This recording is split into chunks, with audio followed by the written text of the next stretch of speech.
Ken, where I'd like to start in our conversation today is your perspective on the relationship between leadership and execution. I think there's two parts of leadership. One is the visionary direction part, which is where are we going, how are we going to get there, and, what's going to guide our journey, our values, and all those kinds of things. And so that's a very important part because leadership's about going somewhere. And once you have a sense of where you're going, now you move into execution or implementation or whatever you want to call that, which is, to me, the second part of leadership, which is how do we make this thing happen? And those are two very distinct aspects of leadership, but both important. Because clear vision without implementation or execution is a nice exercise, and the execution of a lousy plan and vision doesn't do you much good. So they really need to go together. And I talk a lot about servant leadership, and some people say, well, how can you lead and serve at the same time? Well, you have to understand the two parts of leadership. The vision and direction part is the lead part of servant leadership, and then execution and implementation is the serve part of servant leadership, because if you don't serve your people, they're the ones that are putting the plan into action. As a leader, I've got the vision, I know where we need to go. And now you're telling me that in order to get there, I have to serve the people who report to me.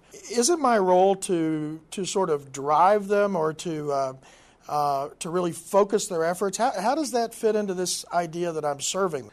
Well, I believe, Todd, firmly that the most important part of leadership is what happens when you're not there, not when you're there. And if you drive and push your people and act like you're a big deal and you're in charge and all, you might get some short-term results, when you're hovering over them. As parents, we can always get our kids to do what we want when we're right over them. But the real question of you as a parent is, what do your kids do when you're not there? And so that's why it's so important, the whole concept of engaging and developing your people and empowering them, because you want them, when you're not around, to act like they're owners. Now, I'm excited about the direction that we're going. I'm excited about my objectives and all of these initiatives. If I'm going to be a supportive leader, a servant leader, and I'm going to try to build this engagement with my team, how do I do that? Well, first of all, you have to excite them about the vision. People could get excited that what they're doing is making somebody else's life better. That's important.